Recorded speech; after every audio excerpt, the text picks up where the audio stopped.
Yeah, breathe till you've understood, until you're feeling like yourself again. Feel the sunlight on your skin. Keep your heartbeat beating. Go on, breathe. Hai, Assalamualaikum warahmatullahi wabarakatuh. Salam sejahtera bagi kita semua. Perkenalkan, nama saya Sri Nurafni Tanjung dengan NIM 190204107 sebagai pemateri pertama. Saya Renaldi Mujeni Harefa dengan NIM 190404107 sebagai pemateri kedua. Dan saya Sri Rahayu dengan NIM 190204108 sebagai pemateri ketiga. Nah, pada video kali ini kami mengangkat tema tentang sistem intelijen atau kulit. Nah, untuk pembahasan selanjutnya akan dibahas oleh pemateri pertama kita. Nah, baik teman-teman, sebagaimana yang kami jelaskan di awal tadinya, di sini kita akan membahas tentang intelijen sistem atau sistem kulit. Ini adalah contoh atau alat peraga yang kami gunakan. Nah, kulit atau intelijen adalah lapisan atau jaringan yang menutupi seluruh tubuh dan melindungi tubuh dari bahaya yang datang dari luar tubuh manusia. Manfaat kulit ada dua, di mana yang pertama yakni untuk memperindah kecantikan dan yang kedua untuk membantu menemukan penyakit yang diderita oleh pasien. Kulit atau intelijen mencakup kulit pembungkus, di mana permukaan tubuhnya yang turunannya ini termasuk di dalamnya yakni kuku, rambut, dan kelenjar. Pada permukaan kulit bermuara kelenjar keringat atau glandula sudorifera dan kelenjar mukosa. Nah, teman-teman perlu ketahui bahwasanya lapisan kulit ini terdiri atas 3 lapisan, di mana lapisan yang pertama yang berwarna pink ini adalah lapisan epidermis atau kulit taring, yang kedua lapisan dermis atau kulit jangan, dan yang terakhir yang ketiga yakni lapisan hipodermis atau lapisan bawah kulit. Dan fungsi dari kulit ini teman-teman terdiri atas 8, di mana yang pertama sebagai fungsi proteksi, kedua fungsi absorpsi, ketiga fungsi ekskresi, keempat fungsi persepsi, kelima fungsi pengaturan suhu tubuh, keenam fungsi pembentukan pigmen, ketujuh fungsi keratinalisasi, dan yang kedelapan teman-teman yakni sebagai fungsi pembentukan vitamin D. Nah, kita masuk pada lapisan yang pertama ya. Di sini kita akan bahas tentang epidermis. Epidermis atau yang lebih dikenal dengan kulit taring merupakan lapisan kulit paling luar yang terdiri atas epitel atau lapis gepeng, dengan lapisan tanduk hanya terdiri atas jaringan epitel dan tidak mempunyai pembuluh darah. Nah, epidermis ini juga terdiri atas 5 lapisan stratum, di mana lapisan stratum yang pertama yakni stratum corneum, di mana terdapat banyak lapisan sel tanduk atau keratin yang berbentuk gepeng, kering dan tidak berinti. Makin keluar letak selnya, maka gepeng seperti sisik lalu berkelupas dari tubuh selnya yang sudah mati. Yang kedua yakni stratum lucidum atau selnya berbentuk pipih, terdiri dari beberapa sel yang sangat gepeng dan bening, sehingga secara keseluruhan seperti kesatuan yang bening, di mana ditemukan pada daerah tubuh yang berkulit tebal seperti pada telapak tangan dan juga terletak pada telapak kaki. Nah, yang perlu teman ketahui yang ketiga yakni stratum granulosom, di mana hanya terdiri dari 2 sampai 3 lapis sel poligonal yang agak gepeng dengan inti di tengah. Lapisan ini menghalangi masuknya benda asing seperti kuman, bahan kimia yang masuk ke dalam tubuh manusia. Nah, keempat yakni stratum spinosum, di mana lapisan ini terdiri atas banyak lapisan sel berbentuk kubus dan poligonal. Inti terdapat di tengah dan sitoplasmanya berisi berkas-berkas serat yang terpaut pada desmosom. Seluruh sel ini terikat rapat lewat serat-serat tersebut, sehingga secara keseluruhan lapisan sel-selnya berduri, di mana lapisan ini juga untuk menahan gesekan dan tekanan dari luar tubuh. Nah, yang kelima yang perlu teman ketahui yang terakhir yakni lapisan stratum baselo atau geminativum. Lapisan ini terletak di bagian dasar yang merupakan batasan terbawah antara lapisan epidermis dan juga lapisan dermis, yang bentuknya silindris atau berbentuk seperti tabung dan bergelombang dengan inti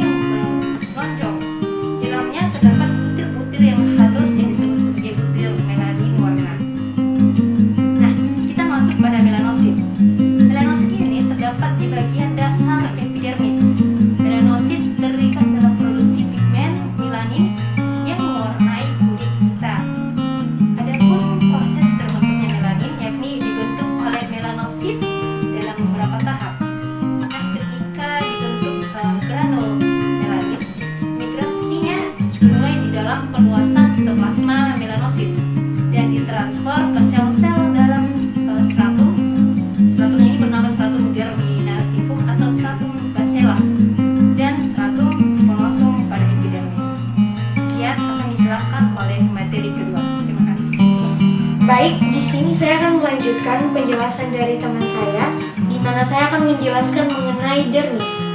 Jadi, perlu kita ketahui bersama bahwa letak dari dermis ini adalah di bawah epidermis, di mana dari alat peraga yang telah kami buat bersama, bahwasannya letak dari dermis tersebut adalah di bawah lapisan epidermis dari atas ini sampai ke bawah ini. Dan perlu juga kita ketahui apa itu pengertian dari dermis, di mana pengertian dari dermis ini merupakan lapisan kedua dari kulit batas dengan epidermis yang dilapisi oleh membran basalis dan di sebelah bawah sukar ditentukan. Karena kenapa? Karena menyatu dengan lapisan subkutis atau hipodermis. Ketebalannya antara 0,5 sampai 3 mm. Beberapa kali lebih tebal dari epidermis dan dibentuk dari komponen jaringan ikan. Derivat dermis terdiri dari beberapa bagian. Jadi, untuk lebih jelas, alat peraga kami ini akan saya dekatkan. Derivat dari dermis ini terdiri dari beberapa bagian. Yang pertama, dalam dermis ini memiliki dua lapisan. Yang pertama, lapisan papillary, dan yang kedua adalah lapisan retikular. Dan seterusnya juga dalam dermis ini memiliki beberapa kelenjar. Yang pertama adalah kelenjar minyak. Ini adalah kelenjar minyak. Dan yang kedua adalah kelenjar peluh. Ini adalah kelenjar peluh. Dan di dalam dermis ini ada dua pembuluh darah. Yang pertama yang berwarna merah ini adalah pembuluh darah arteri, dan yang warna biru ini adalah pembuluh darah vena. Baik, saya sebagai pemateri ketiga akan melanjutkan penjelasan tentang lapisan kulit. Dimana di sini saya akan menjelaskan tentang lapisan terakhir kulit atau lapisan bawah kulit, yaitu hipodermis. Hipodermis merupakan lapisan bawah yang terdiri atas jaringan ikan longgar. Komponennya yaitu terdiri dari serat longgar, elastis, dan sel lemak. Hipodermis pada lapisan tertentu dapat berubah menjadi lemak, yaitu yang disebut dengan panniculus adipus.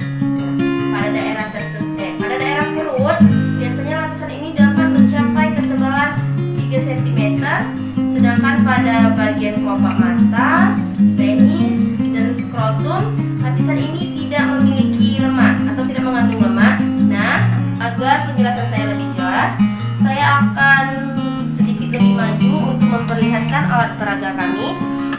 Nah, di sini kami akan menunjukkan bagian superficial hipodermis yang mengandung kelenjar peluh. Nah, ini kelenjar peluh dan folikel rambut. Dan dalam lapisan hipodermis terdapat anyaman pembuluh vena dan arteri. Ya, di sini berjalan sejajar dengan permukaan kulit di bawah dermis. Jadi dia tuh sejajar di antara dermis dan hipodermis, tuh sejajar tumbuhnya ya. Jadi di sini pembuluh darah dan rambut tuh tumbuh di antara dermis dan hipodermis. Nah, selanjutnya kita masuk ke pembahasan rambut, di mana rambut dibentuk dari keratin. Pada kulit kepala, kecepatan pertumbuhan rambut biasanya mencapai 3 mm per hari. Folikel rambut melewati siklus yang pertama yaitu pertumbuhan atau rambut anagen, yang kedua yaitu stadium intermedia atau rambut katagen, dan yang ketiga involus atau rambut telogen.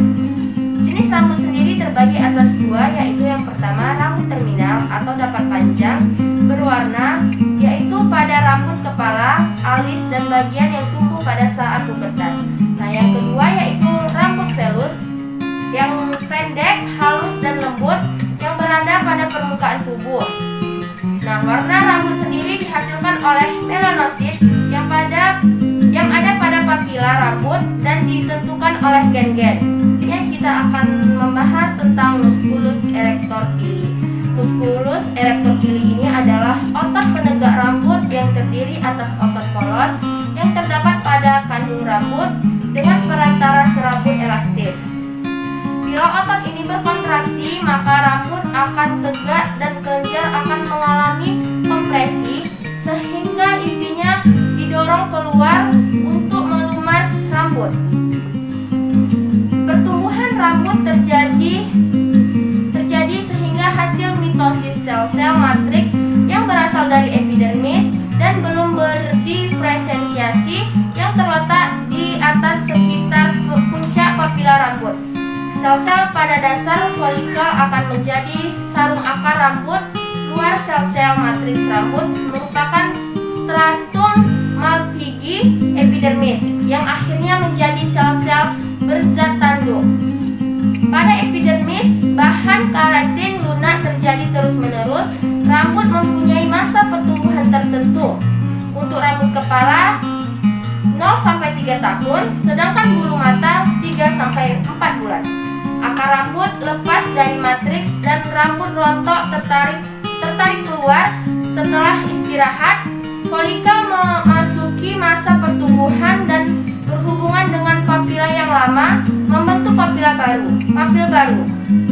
Selanjutnya, rambut-rambut baru akan tumbuh dari folikel yang terbentuk tersebut. Saya akan membahas tentang kuku. Kuku merupakan lempeng yang terbuat dari sel tanduk yang menutupi permukaan dorsal ujung jari tangan dan ujung jari kaki.